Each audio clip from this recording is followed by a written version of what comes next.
আসসালামু আলাইকুম। উপন্যাস আমৃত্যু ভালোবাসি তোকে, পর্ব ২২।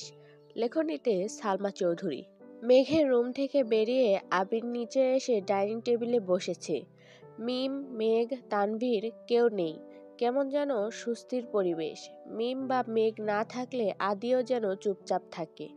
অসুস্থতার কারণে ২-৩ দিন আবির রুমেই খেয়েছে, তাই তেমন কোনো কিছু উপলব্ধি করেনি। কিন্তু খাবার টেবিলে মেঘ নেই, এতেই যেন বুকটা কেঁপে উঠল আবিরের। তানভীর রুম থেকে রেডি হয়ে নামতে গেল, আকলিমা খান ডেকে বললেন, তানভীর, মিমকে একটু ডাক দিয়ে আয় তো। গত সপ্তাহেই মিম উপরের রুমে শিফট হয়েছে, তবে এখনো মন তার নিচেই পড়ে থাকে। ক্ষণে ক্ষণে ভাইকে আর মাকে দেখতে ছুটে আবার ঘরে আসলে মেঘের রুমে যায়, আবার নিজের নতুন রুম গোছায়। তানভীর মিমের দরজায় এসে ডাকলো, মিম, খাবি না? মিম জবাব দিল, আসছি ভাই। তানভীর এসে খেতে বসে কিছুক্ষণ পর মিমও এসেছে। মোজাম্মেল খান আবিরের দিকে তাকিয়ে বললেন, তুমি কি আজও বাইকে যাওয়ার চিন্তা ভাবনা করছো? আবির কিছু বলার আগেই ইকবাল খান বলে উঠলেন, না না, আবির আমার সাথে যাবে। আলী আহমেদ খান গম্ভীর কণ্ঠে বললেন, সেই ভালো, তুই নিয়ে যাস।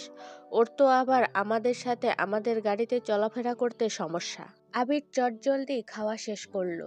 যাওয়ার আগে স্বাভাবিক কণ্ঠে বলল, আপনারা টাইম মতো চলে আসবেন প্লিজ। তানভীরের দিকে চেয়ে বলল, তুই কি এখন যেতে পারবি? তানভীর জবাব দিল, একটু পরে যাই। আবির শান্ত স্বরে বলল, ঠিক আছে, তাড়াতাড়ি চলে আসিস, আর বাইকের চাবি রুমে আছে, নিয়ে আসিস। তানভীর হাসি মুখে মাথা নাড়ল। আলী আহমেদ খান, মোজাম্মেল খান, ইকবাল খান থেকে শুরু করে রাকিব, রাসেলেরও আব্বু, চাচু যারা ছিলেন তারা সকলেই এসেছেন। অফিসের কলিগদের সহ সকলকে দুপুরে খাওয়ানো হয়েছে। আবিরের একজন পরিচিত ছোট ভাই, নাম মিরাজ, তাকে আবিরের পিএস হিসেবে নিযুক্ত করা হয়েছে। সারাদিনের ব্যস্ততা শেষে যখন ঢাকার বুকে সন্ধ্যা, তখন তানভীরের সঙ্গে বাড়ি ফিরেছে আবির, সাথে কয়েক প্যাকেট বিরিয়ানি। বাসায় ঢুকে তানভীর বিরিয়ানিগুলো সবাইকে দিতে ব্যস্ত হলো। আবির একটা প্যাকেট নিয়ে সিঁড়ি দিয়ে উঠে মেঘের রুমে চলে গেল। মেঘ পাশ ফিরে ফেসবুকে ভিডিও দেখছিল। আবির গলা খাকারি দেওয়াতে পিছনে ঘুরেছে। আবির বিরিয়ানির প্যাকেট এগিয়ে দিয়ে ছোট করে বলল, তোর জন্য এনেছি, খেয়ে নিস। মেঘ কপাল কুঁচকে প্রশ্ন করল, কি এতে? আবির উত্তর দিল, বিরিয়ানি। মেঘ শুধু বলেছে, আমার তো। আবির সঙ্গে সঙ্গে বলে উঠল, আমি জানি তোর বিরিয়ানির থেকেও কাচ্চি অনেক বেশি পছন্দ, কিন্তু সব দিক বিবেচনা করে অফিসে বিরিয়ানি দেওয়া হয়েছে। আজ এটা খেয়ে নে, আমি অন্যদিন তোর জন্য কাচ্চি নিয়ে আসব। মেঘ আর কিছু বলল না। আবিরও বিরিয়ানি রেখে নিজের রুমে চলে গেছে। ২-৩ দিন কেটে গেল। আবিরের ব্যস্ততা এখন দ্বিগুণ বেড়েছে। দুই অফিসের সিইও এর দায়িত্ব পালন করা চারটেখানে কথা নয়। তারপরও কোনো কাজেই ফাঁকি দেয় না ছেলেটা। নিজেকে প্রতিষ্ঠিত করার ঝোঁক মাথাচাড়া দিয়ে বসেছে। শত ব্যস্ততার মাঝেও প্রতিদিন ফজরের নামাজ পড়ে বাসায় ফিরে নিজের ভালোবাসার মানুষটাকে ঘুমন্ত অবস্থাতেই দেখে যায়। হালিমা খান ইদানিং মেঘের সাথে থাকায় আবিরের সুবিধাই হয়েছে। হালিমা খান ফজরের নামাজ পড়তে নিজের রুমে চলে যান, তারপর রান্নার ব্যবস্থা করেন। এই ফাঁকে আবির মেঘকে দেখে ছাদে চলে যায়। ২-৩ দিন যাবৎ বাসায় ফেরার সময় মেঘের জন্য এটা সেটা খাবার নিয়ে আসে। একদিন মেঘের জন্য চিপস কিনতে গিয়ে মহা মুসিবতে পড়ে গেল আবির। আবির দোকানদারকে বলেছে চিপস দেন। দোকানদার জিজ্ঞেস করছে কোনটা দিব, কম করে হলেও ২০-৩০ জাতের চিপস। আবির হাঁ করে তাকিয়ে আছে। মেঘের পছন্দের ২টা চিপসের নাম আবির জানতো, কিন্তু অন্য কোন কোম্পানির চিপস পছন্দ করে তা আবিরের অজানা ছিল। তাই দোকান থেকে সব ব্র্যান্ডের চিপস ২টা করে মোটামুটি ১ বস্তা চিপস নিয়ে মেঘের রুমে হাজির হলো। ভাগ্যিস সময়টা তখন বিকেল ছিল, ড্রয়িং রুমে কেউ ছিল না। এত চিপস দেখে মেঘ আগার মতো চেয়ে থেকে শুধালো, আপনি কি চিপসের ব্যবসা শুরু করেছেন? আবির স্বভাবস্বরূপ গম্ভীর কণ্ঠেই উত্তর দিলেন, তোর পছন্দের চিপস কোনগুলো বের কর। এত এত চিপসের ভিড় থেকে 5টা পছন্দের চিপস বের করে বলল, এগুলোই আমার পছন্দ। আবির ভারী কণ্ঠে বলল, বাকিগুলো টেস্ট করতে পারিস, ভালো লাগলে পছন্দের লিস্ট বাড়াবি, আর ভালো না লাগলে মিম আর আদিকে দিয়ে দিস।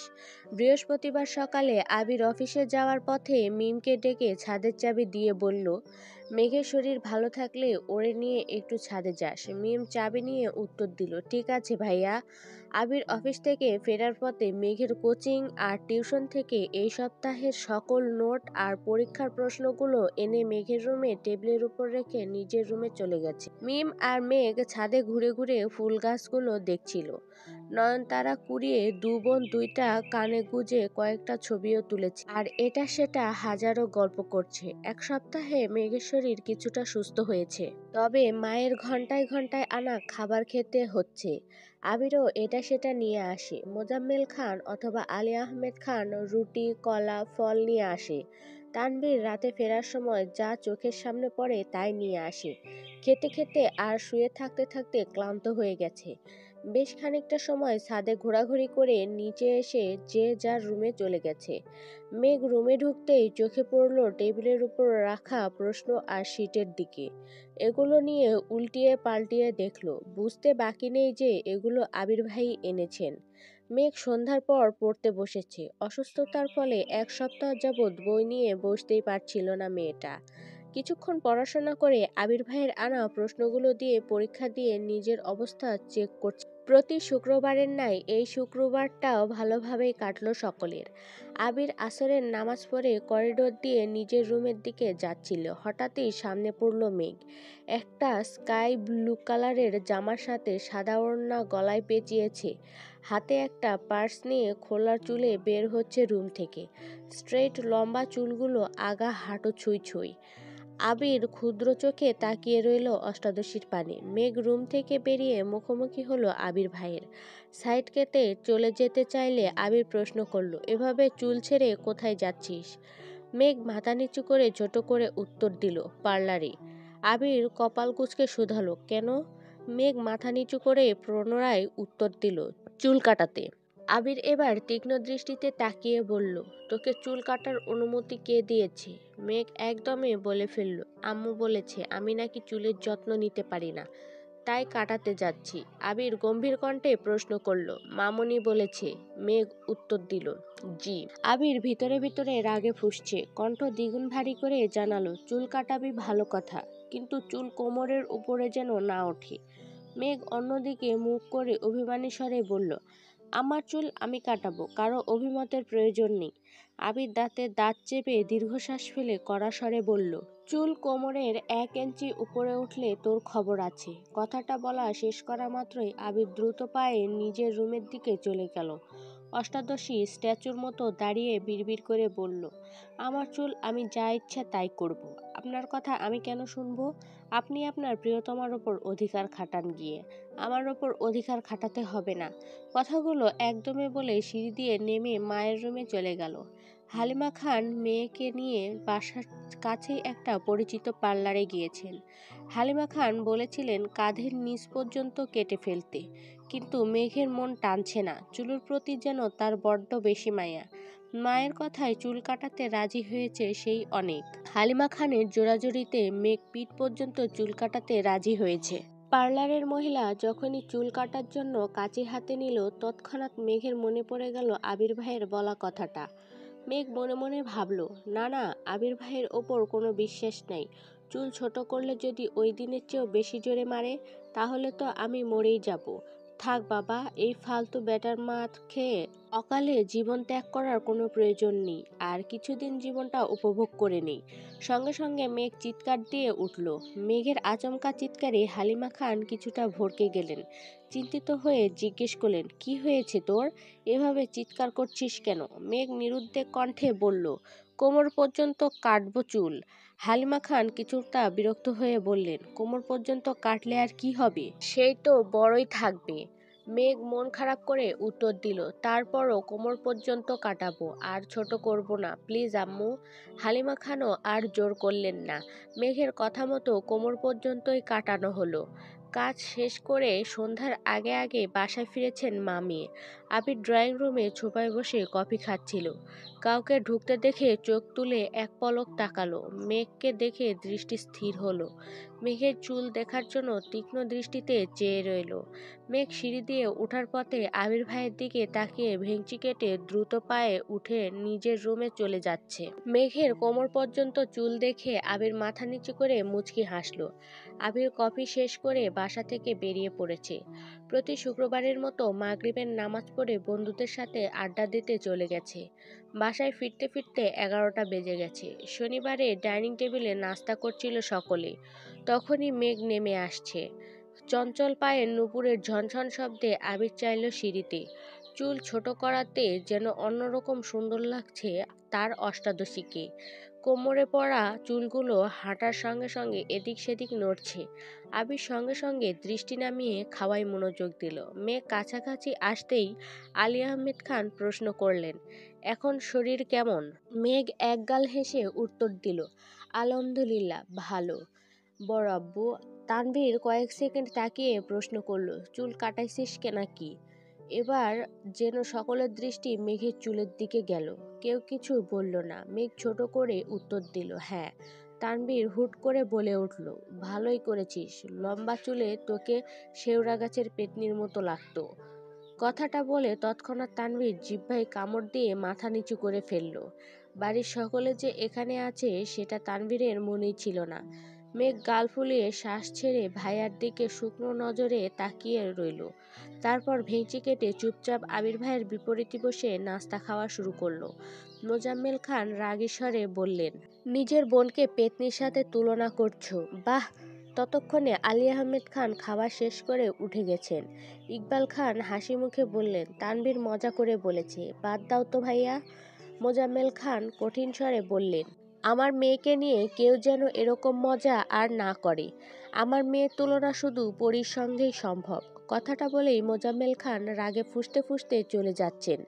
এদিকে বাবার কথায় খুশিতে মেঘ সশব্দে হেসে উঠল। বাবার যাওয়ার দিকে তাকিয়ে তানভীর বিড়বিড় করে বলল, পেতনি তো তবুও গাছে থাকে, পরী হয়ে কোন দেশ বিদেশে ঘুরবে তখন তো খুঁজেই পাবে না। ইকবাল খান কিছুটা হেসে স্বাভাবিক কণ্ঠে বলল, ভাইয়ার সামনে এসব উল্টাপাল্টা মজা করিস না। এসব মজা ভাইয়া নিতে পারে না। তানভীরও আর কথা বাড়ালো না। ইকবাল খান খাবার খেয়ে উঠে পড়েছেন। আবির যেন নীরব দর্শক, এক হাতে ফোন কি চেক করছেন, অন্য হাতে খাবার খাচ্ছেন। মেঘও মনোযোগ দিয়ে খাবার খেতে ব্যস্ত। মিম হঠাৎই বলে উঠল, আপু জানো কি হয়েছে? মেঘ ঘাড় ঘুরিয়ে মিমের দিকে তাকিয়ে বলল, কি হয়েছে? আবিরও ফোন থেকে দৃষ্টি সরিয়ে মিমের দিকে চাইল। মিম আবিরকে দেখেই ঢুক গিলে ছোট করে বলল, পরে বলবো নে। মেঘ বলে উঠল, কি হয়েছে বল। আবির মেঘের দিকে তাকিয়ে থমথমে কণ্ঠে বলল, চুপচাপ খেতে পারিস না? খেতে বসে এত কথা কিসের? মেঘ আর মিম দুজনেই মাথা নিচু করে চুপচাপ খাচ্ছে। আবিরও খাবার শেষ করে বেসিনে চলে গেছে। ততক্ষণে মালিহা খান ডাইনিং টেবিলের কাছে এসে শুধালেন, তোদের কি আর কিছু লাগবে? মেঘ উদ্গ্রীব হয়ে প্রশ্ন করল, আচ্ছা বড় আম্মু, তোমার ছেলের জন্মের পর কি মুখে মধু দাওনি? মালিহা খান হেসে উঠলেন। আবির বেরিয়ে যেতে যেতে রাশভারী কণ্ঠে বলল, মধুতে ভেজাল ছিল, তাই খাইনি। মেঘ আশ্চর্য নয়নে সহসা ঘাড় ঘুরালো, কিন্তু ততক্ষণে আবির মেন গেট পেরিয়ে বেরিয়ে গেছে। মেঘ পুনরায় মালিহা খানের দিকে চাইল। মালিহা খান হাসি থামিয়ে বললেন, আবিরকে সত্যি মধু দেওয়া হয়নি। আবিরের জন্মের সময় আমার অবস্থা অনেক খারাপ ছিল। তখন বাড়িতে দুজন ডাক্তার ছিল, কখন কি সমস্যা হয় সেজন্য। আর ডাক্তাররা কি মধু খেতে দিবে নাকি? বারবার নিষেধ করা হয়েছে, কোনো প্রকার মধু পানি খাওয়ানো যাবে না। আর তোর বড় আব্বুকে এখন কি দেখছিস? আবিরের জন্মের সময় ছেলেকে রেখে এক চুলও কোথাও নড়েনি। ডাক্তার যা বলেছে, যেভাবে বলেছে সেভাবেই সব করেছে। মেঘ মালিহা খানের দিকে তাকিয়ে নিরেট কণ্ঠে বলে, এজন্যই তোমার ছেলে এত কাঠখোট্টা। মালিহা খান স্বাভাবিক কণ্ঠে বললেন, আবির ছোটবেলা এরকম ছিল না। বিদেশে যাওয়ার আগে থেকেই কেমন জানি হয়ে গেছে। দেশে ফিরে তো আরো গম্ভীর হয়ে গেছে। সেসব কথা বাদ দে, তোরা তাড়াতাড়ি খাওয়া শেষ করে পড়তে বস গিয়ে। সারাদিন শেষে রাতের বেলা মেঘ পড়ছিল। পড়তে পড়তে হঠাৎই জান্নাত আপুর কথা মনে পড়েছে। রবিবারে তো জান্নাত আপু আসার কথা, কিন্তু মেঘের তো জান্নাত আপুকে দেখবার বা ওনার কাছে পড়ার বিন্দুমাত্র ইচ্ছে নেই। মেঘ পড়ছে আর অপেক্ষা করছে কখন তানভীর বাসায় ফিরবে আর তানভীরকে বলবে জান্নাত আপুর কাছে পড়বে না। রাত 11টার পর তানভীর ফিরেছে। মেঘ পড়া শেষ করে ভাইয়ার রুমের সামনে গিয়ে ডাকলো, ভাইয়া। তানভীর ভেতর থেকে পড়ল, হ্যাঁ ভেতরে আয়। মেঘ রুমে ঢুকে বিছানার পাশে দাঁড়িয়ে আছে। তানভীর বোনের দিকে চেয়ে প্রশ্ন করলো, কিছু বলবি? মেঘ কোমল কণ্ঠে বলল, একটা কথা বলতাম। তানভীর স্বাভাবিকভাবে বলল, হ্যাঁ বল। মেঘ নির্দ্বিধায় বলে ফেলল, জান্নাত আপুর কাছে আমি আর পড়ব না, তুমি ওনাকে না করে দিও। তানভীর চিন্তিত কণ্ঠে শুধালো, কেন, কোনো সমস্যা? মেঘ মাথা নিচু করে বলল, সমস্যা না, এমনি পড়ব না। তানভীর গলা খাকারি দিয়ে বলল, বনু, এটার সমাধান আমি দিতে পারবো না, তুই ভাইয়ার সাথে কথা বলিস। মেঘ বিরস কণ্ঠে বলল, তুমিই তো জান্নাত আপুকে এনেছিলে, তাহলে তুমিই নিষেধ করে দিও, আমি ওনার সাথে কথা বলতে পারবো না। তানভীর এবার ঠান্ডা কণ্ঠে বলে উঠল, আমার কাছে জান্নাত আপুর নাম্বার নেই, ভাইয়ার কাছে আছে। তাছাড়া ভাইয়ার কথায় জান্নাত আপু তোকে পড়াতে আসছেন। তুই না পড়তে চাইলে ভাইয়াকে বলিস, ভাইয়া যা সিদ্ধান্ত নিবে তাই হবে। এই বিষয়ে কথা বলার অধিকার আমার নেই, তোর অন্য কথা থাকলে বল। মেঘের মনের ভেতরে সুপ্ত ক্রোধ যেন মাথায় উঠে গেছে। চোখ মুখ লাল হয়ে যাচ্ছে। আর কোনো কথা না বলে রাগে ফুঁসতে ফুঁসতে নিজের রুমে চলে গেল। এত বছর তো তানভীরই মেঘের সকল সিদ্ধান্ত নিয়েছে, তবে আজ কেন আবির ভাইকে সিদ্ধান্ত নিতে হবে, এটা মেয়ে কোনোভাবেই মানতে পারছে না। কিন্তু অষ্টাদশী তো জানে না গত 7 বছর যাবৎ আবিরের সিদ্ধান্তই তানভীর সব কিছু করেছে। সকালবেলা ঘুম থেকে উঠেই মেঘ রুমে পায়চারি করছে। আবির ভাইকে কিভাবে বলবে, কি বলবে তাই ভেবে পাচ্ছে না। আজ না আবার থাপ্পড় দিয়ে বসেন। তৎক্ষণাৎ নিজেকে নিজে সাহস দিয়ে বলে, তুই কি এত দুর্বল নাকি? দীর্ঘ সময়ের পায়চারিতে মেঘের নাকের ডগায় বিন্দু বিন্দু ঘাম জমে গেছে, যা মুক্তার ন্যায় চিকচিক করছে। বুকে সাহস নিয়ে অষ্টাদশী নিজের রুম থেকে বেরিয়ে করিডোর দিয়ে আবিরের রুমের দিকে পা বাড়ালো। আবির শার্টের স্লিভ ফোল্ড করতে করতে নিজের রুম থেকে বের হচ্ছিল। হঠাৎ মেঘকে দেখে সেখানেই দাঁড়িয়ে পড়ল। মেঘ এক মুহূর্তের জন্য সবকিছু ভুলে আবির ভাইয়ের দিকে নিষ্পলক তাকিয়ে রইল। ছাই রঙের একটা শার্ট ইন করে পরা, চোখে সানগ্লাস, ক্রাশ খাওয়ানো সেই লুকে দাঁড়িয়ে আছে আবির ভাই।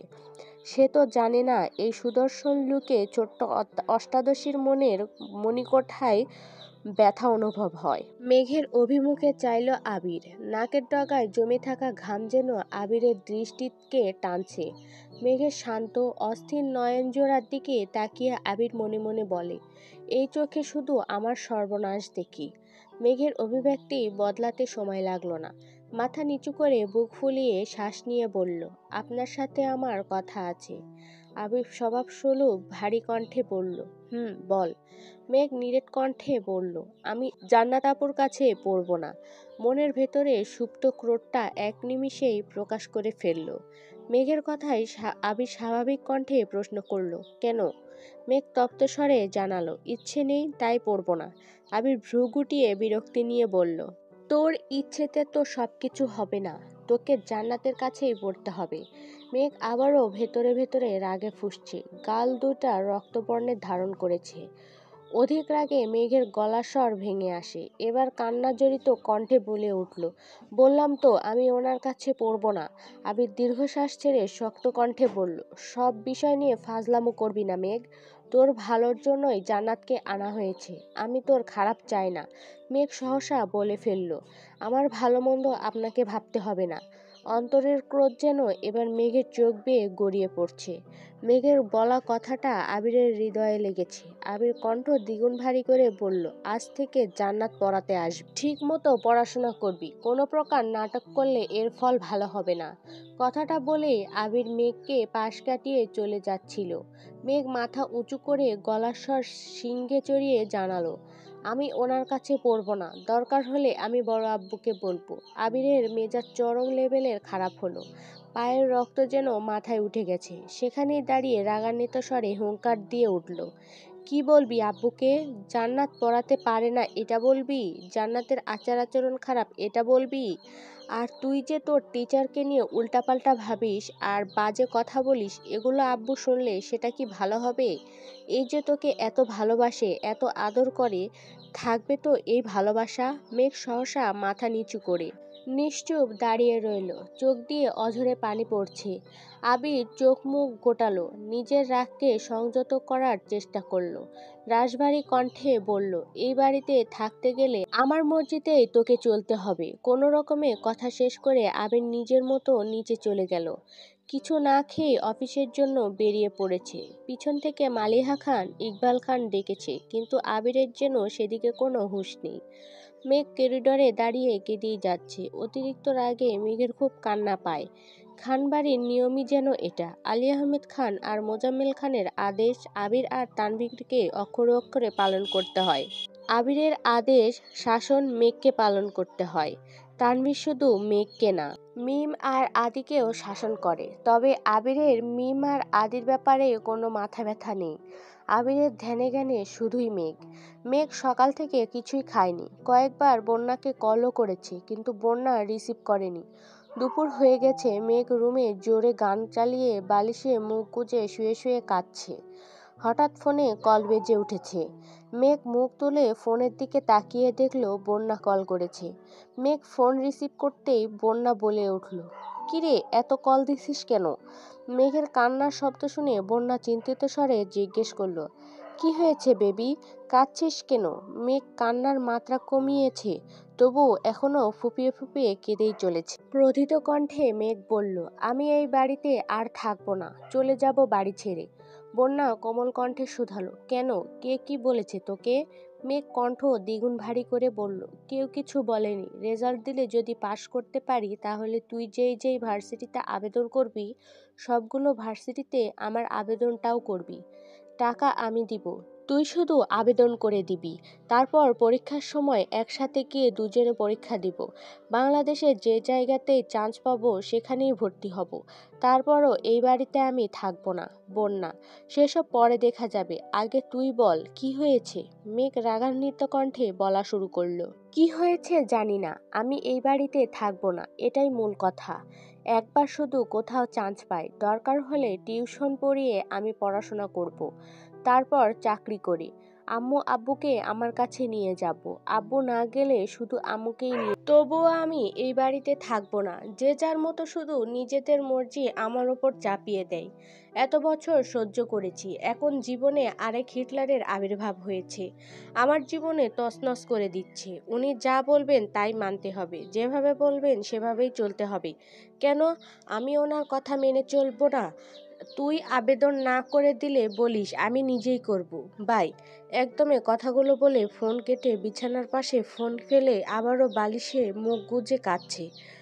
বন্যা আহাম্মকের মতো বসে রইল। কি এমন হয়েছে মেঘ সব ছেড়ে ছুড়ে চলে যেতে চাইতেছে?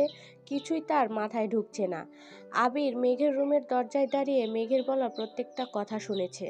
আবিরের এক হাতে কাচ্চির প্যাকেট, অন্য হাতে চোখ থেকে খোলা সানগ্লাসটা মুষ্টিবদ্ধ করে চেপে ধরে আছে। সানগ্লাস ভেঙে শুধু হাত কাটার অপেক্ষা। সকালে মেঘকে ঝেড়ে অফিসে যাওয়ার পর থেকেই আবিরের মন ছটফট করছিল। কোনোভাবেই কাজে মন দিতে পারছিল না।